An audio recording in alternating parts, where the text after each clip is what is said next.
Well, I guess, you know, I'm going to go ahead and talk a little bit and see how this turns out.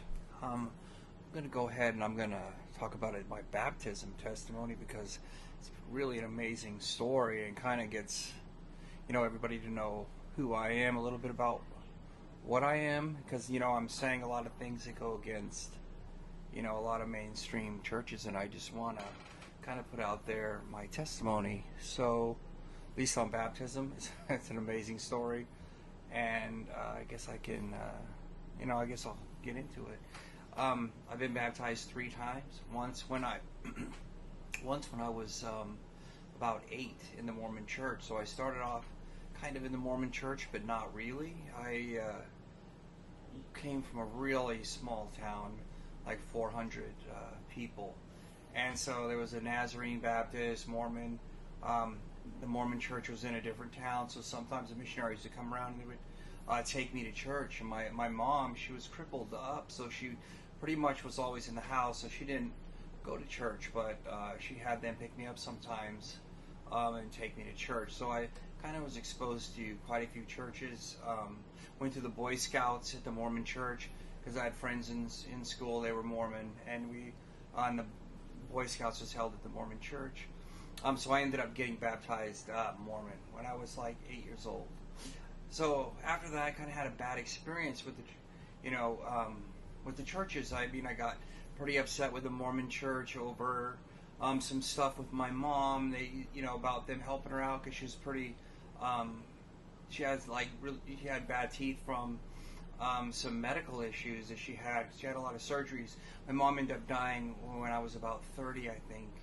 But she had these medical issues, and I went up to the church and said, hey, because she just heard me, and I was like, she has, teeth is a big, really a lot of pain with teeth, and so I went, over to the Mormon church and I brought it up to them, and they weren't going to do anything to help her out there.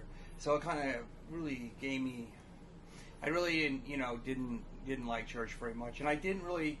We didn't have internet and those kind of things back then when I was in high school, and so I really didn't know the difference between churches, what a Baptist church or Nazarene church or Catholic church. They all talked about Jesus, and so to me, they were all the same. Basically, they were just a building where people went. I didn't even the Mormon church. On the surface, it's just like any other church. 3 hours, it's like three separate deals going on there, and so it's like 3 hours long. So I mean, it's long. I didn't like going there for sure. And then I went off to the Marines and came back. My mom died, and I was done with churches. I didn't go to church. Was against church quite a bit. I told my wife when we had our kid, kind of jumping ahead, but I was against baptism because my father-in-law wanted to get our he's 10 now, wanted to get our son baptized, and I was like, no way, this isn't gonna happen. And I'm not gonna. Not that I didn't believe in Jesus. I did. I totally believed in Jesus. I believed in God. I grew up believing in Jesus and God. I just did not like religion. I just had a really bad taste in my mouth because it was really there. It seemed to me like a bunch of hypocrites. Like they went to church and they said one thing, but it's just not what it felt like they were. It didn't feel like they were. Doing what they should be doing, even though I don't even know if I knew what that meant. But I was against baptism, and my son, who was probably started going around when he was 7 or 8, he started saying he wanted to get baptized, which is weird because we didn't really talk about God with him at all. I thought that I didn't believe in God. We had some businesses, and we have businesses, and we're all over the United States, and so I wasn't around him a lot when he was younger. I mean, I was when he was real young, and then around that time I hadn't been around him, kind of living a rough, drinking all the time, every single day for 10 years drinking, but I have like a really strong mind, so we'd drink. It wasn't like I'd get blackout drunk, none of that kind of stuff. We would be drinking and doing business, and that's kind of how I lived my life, hanging around with really not good people, but we were doing a lot of business, and it was just a dark place, real dark place, a lot of things going on, but I'm going to get into some of that stuff later in a different testimony, but I'm just talking about them. Just going to focus on the baptism now. And so he started asking to get baptized, and so I got it. It's back in back where our home was up north, and I decided to say, you know what, I'm gonna go ahead and I'm gonna get us baptized. So since my father-in-law was Catholic, I was like, okay, I'm just gonna go to the Catholic church and get baptized. And I started looking, cruising around to get a priest, going to different churches. Man, I could not find a Catholic priest. Absolutely not. I could not get a hold of a Catholic priest. I went to my cousin who was, went to seminary to be a priest, and his cousin was a priest, and trying to get baptized in the Catholic Church, it wasn't going to happen. They wouldn't do it. It just wasn't going to happen, and that's a whole nother story in itself. And the camera just kind of folded off.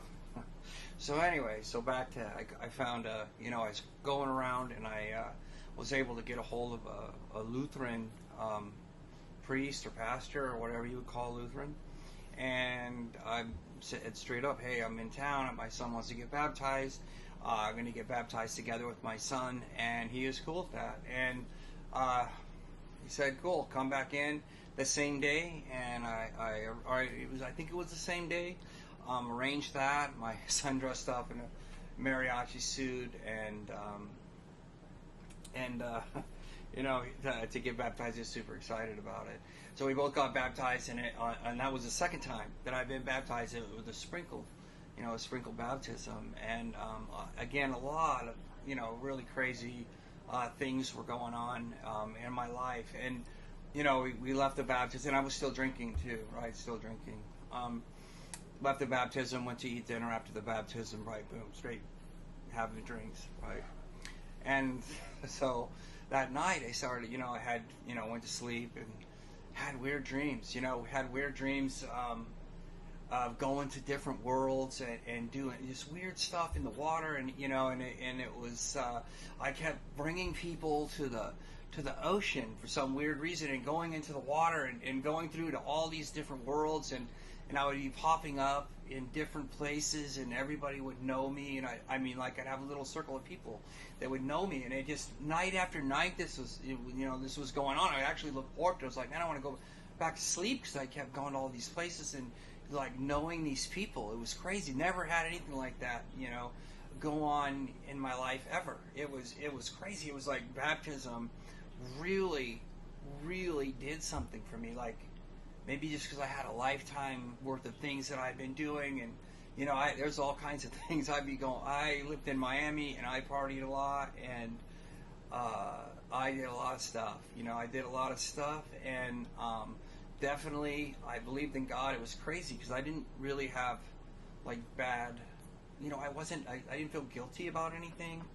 My life was just really bad, and I was just it's so much built up on me after 10, 12 years that I was just over it. I was just like, and the baptism thing, the second time, that it was my son, it was my son, getting me do that. And it was crazy because right after that, I went back down south and things went off the rails. I swear to God, it was like I was attacked it felt like a straight up attack, demons attacking, man. And I have some other stuff in another testimony to talk about that, but it was coming to me. Everything that could go wrong was going wrong, but I was different. I had gotten baptized and I was different. I told my guys, and I was like, hey, I'm baptized, I don't have any sin. And this is what I kept saying to everybody.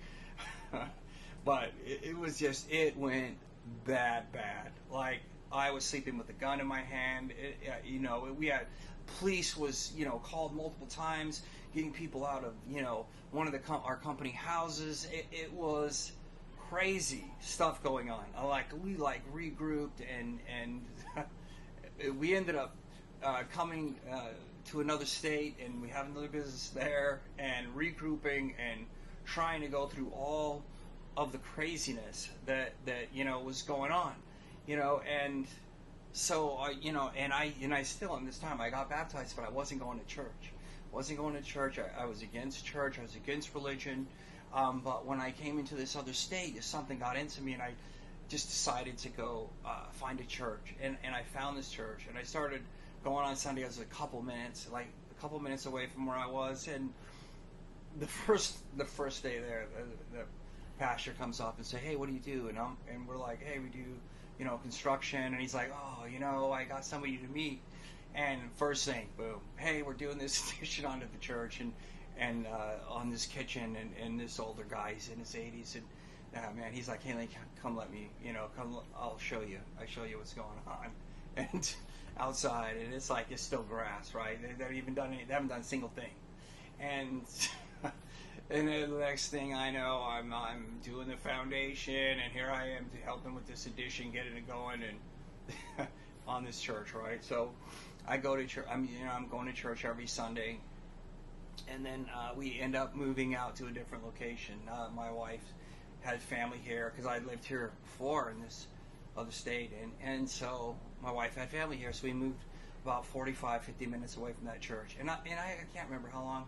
Probably going to that church for a couple months, and so even when we moved over here, I was still kind of driving because I got it inside me for some reason that I wanted to go to church, and I kept going to that church. Well, a couple months later, for some reason, I wanted to get baptized. I had this feeling I wanted to get baptized again, and I originally, because I was Lutheran, everybody, all the different churches talk crap about each other. They all talk crap about each other. In the Lutheran church, it was like sprinkled over your head when you got baptized. And I knew it did something, right? I knew it did something because the dreams were just interesting, right? And it was just never experienced anything like that with the dreams after baptism. So I'm like, and all this stuff was coming at us, and just evil people, just all kinds of things. We can get into that later, but it's just all kinds of crazy stuff was going on, and I just had it in my heart.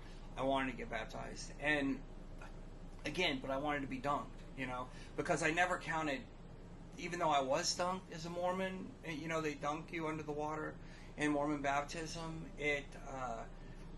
Catholics, because my cousins were Catholics and my aunts were Catholics, and they're like, "Oh, Mormon baptism doesn't count," Mormon baptism, it's not a valid baptism. And I'm in my mind, I'm like, okay, I want to do things by the rules. I want to make sure I got baptized. I want to make sure. And so I got sprinkled, right? And I'm like, well, I don't know, maybe that doesn't count. I don't know, because other people, they don't baptize that way, other churches. So I was like, I'm gonna get dunked. And when I do something, I really do it. I go all the way, and I'm like, I want to get baptized right now. And I wouldn't have cared. So you can baptize me in a mud puddle. I was like, I don't care. I want baptized. I want dunked. I want to make sure I'm baptized.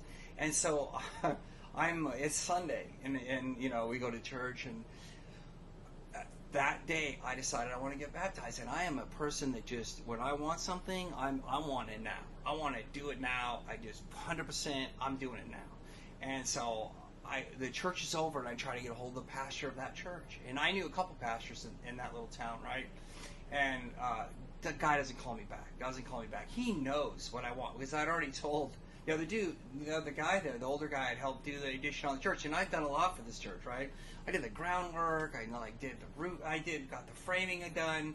Did the roof. I did a lot for this little church. With no money. They didn't pay me any money. And the pastor wasn't calling me back, because it was some football game on that Sunday. It wasn't the Super Bowl, but it was like some fancy football game that everybody wanted to watch, and he was watching football, and he wasn't gonna answer the phone. He didn't answer the phone. I texted him like, "Hey, I want to get baptized." He was like ignoring me. Finally, he texted me back like a 6 or 7, but he hadn't texted me back at the time, and I just drove to, because remember, I lived like 45 minutes away from the church. So I was like, I drove down the street, and I was sitting in the parking lot, because I'm like, I'm not driving back to my place, right? Because I'm going to get baptized today, right? So I call another pastor, right? And, I'm like, oh, I don't care. He can come over here or baptize me somewhere or baptize me in the bathtub. I was like, I don't care. But he straight up told me, he's like, hey, man, the game's on. And I was like, what?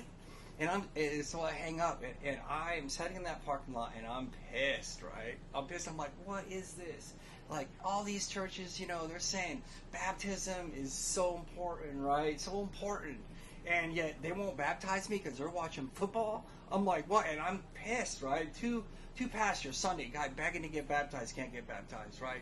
So there was a guy that went to the church. He had gotten out of the army, younger dude, and he had helped me. He volunteered and helped me on some of the stuff I was doing for the church. And so I call him because he's close to a little town and I'm farther away. But I called him to complain, right? I'm just mad because I'm sitting there and I'm still waiting for that other pastor to call me back, right? Because he hasn't called me back yet. He hadn't responded at all. But I figured he wasn't going to call me back. So I'm sitting there, probably been sitting there an hour, and I'm ticked off. It's like 2 or 3, probably in the afternoon. And so I call that kid and start telling him, and he goes, "Hey, my mom goes to this Pentecostal church, and they're serious about baptism." He goes, "Let me make a call, and I'll call you back." So I go, all right, cool. So I hang up, and he makes a call. He calls the people. He calls me back. And he's like, "Hey, they're going to baptize. They'll baptize you. You got to be there at 5 o'clock, and they're going to baptize you." And I'm like, heck yeah. And it was like a couple hour wait. And I'm away from my house, so I'm like, I don't know what I'm going to do. So I cruise over. He's like, "You can come over here, where I am."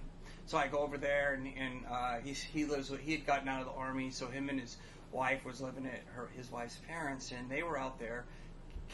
They were catching chickens and putting some kind of dye on their feathers because they peck each other or something.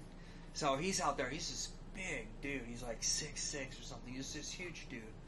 And they're catching chickens and putting this dye. So he's in jeans and he's dirty and he has this dye on his fingers. And I'm hanging out there till 5. And it gets around 5 and I start to leave. And he's like, "Oh, where are you going?" And I'm like, "Yeah, I'm going to the church at 5. He goes, "No, I'm going to go with you."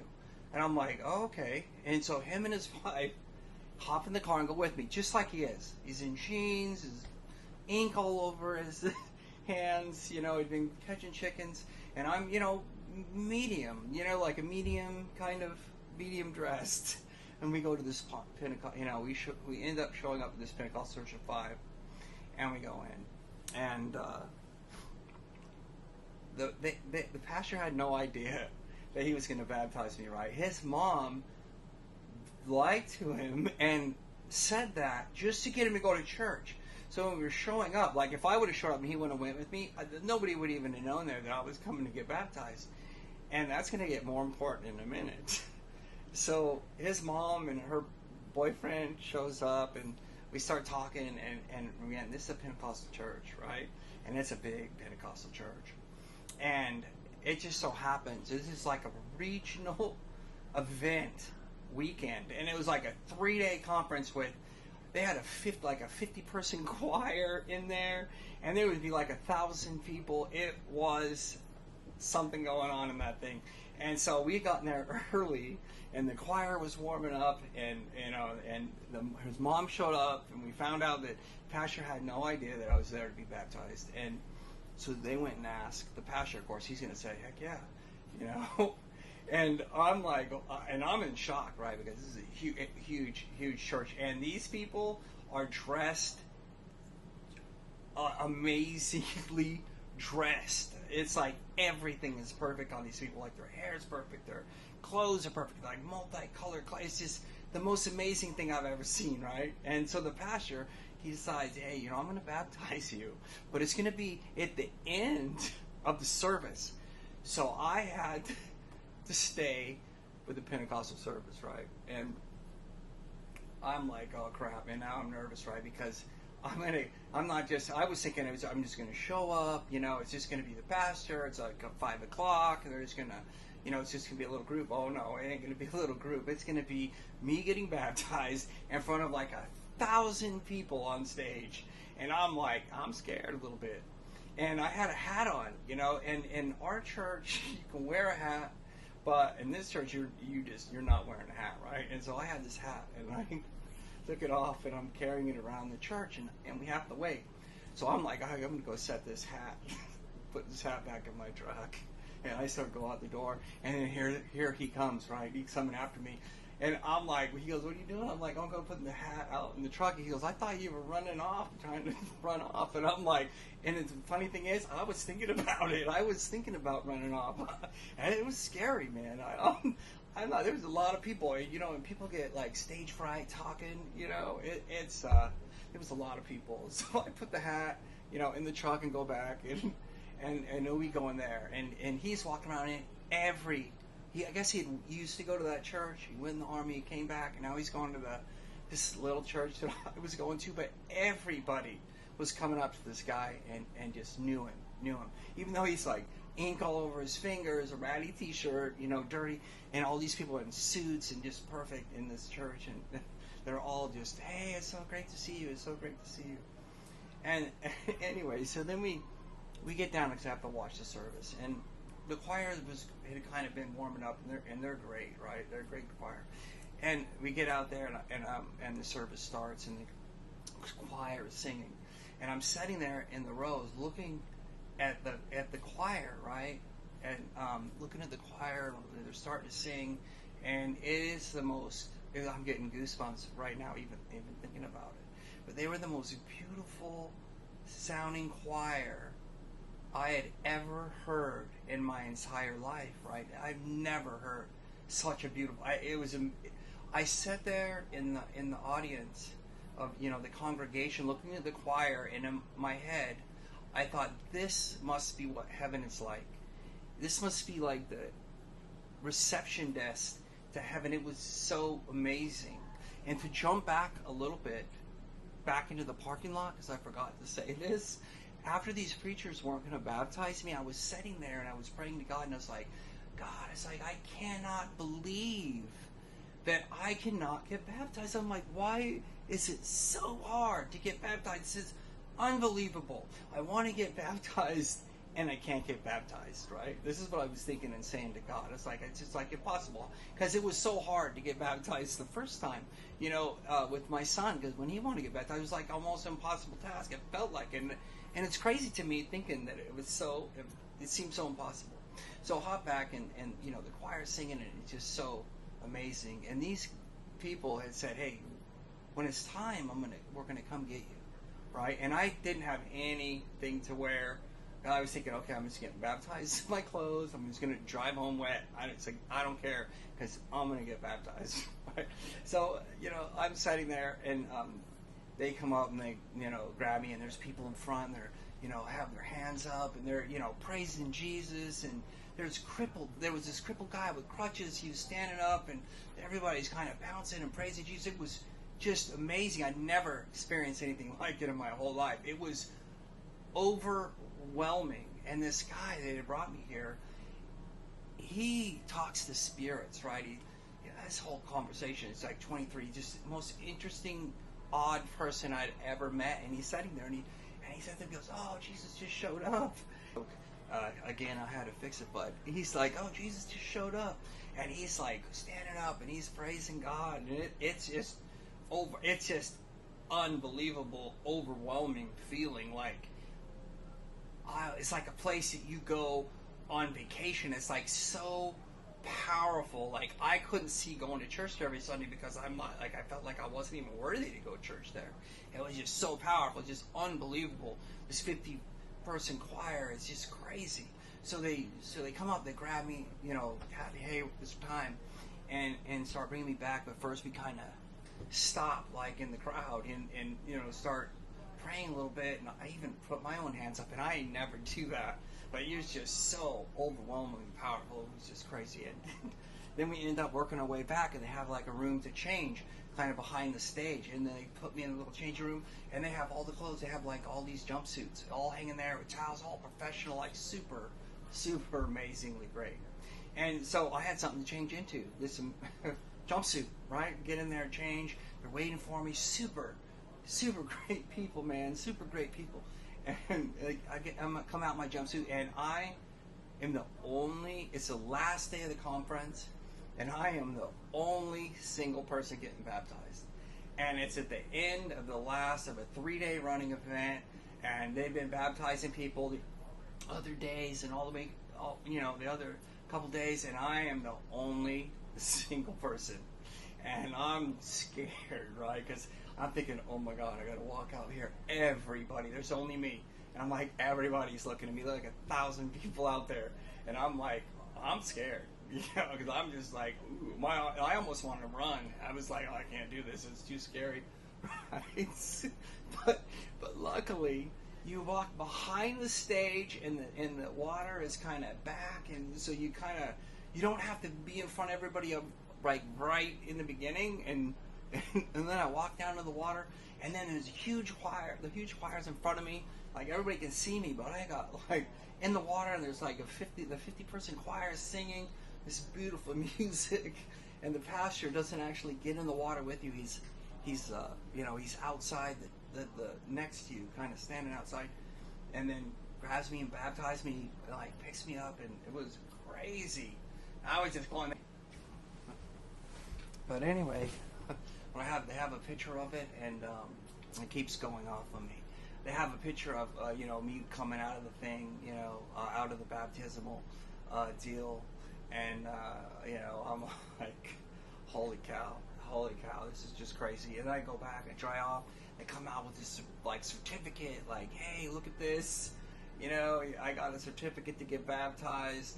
And I dry off, I get back in my clothes, and I go home, and I'm thinking, driving home, I'm thinking, wow, I just can't believe that the day ended up like that. I was at church, wanting to get baptized, sitting in the parking lot, asking multiple preachers, won't baptize me, just sitting there angry, calling this guy and telling God, praying, talking to God, saying, dang it, I can't believe it's so difficult, and I'm pretty sure I used the word, it's so impossible to get baptized. How can it be this impossible to get baptized? And then God gave me, says, oh yeah, so you want to get baptized?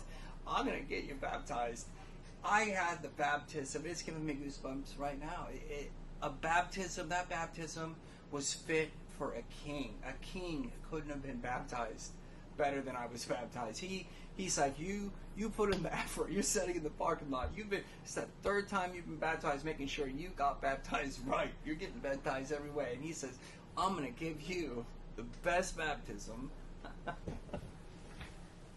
Anyway, it's like, I'm going to give you the best baptism of, I don't even know that anybody's ever been baptized that nice. The people the other days, they all got baptized, but it was only me. It wasn't like a whole line of people and they were rushing you through. It was like that setup was just for me. I was the only one. God showed me that, you know what? He's listening. You can get. It was amazing. It was amazing, and I'm never gonna forget that baptism. It really opens your eyes that God listens. And anyway, that's my baptism story, and I hope you guys enjoyed it.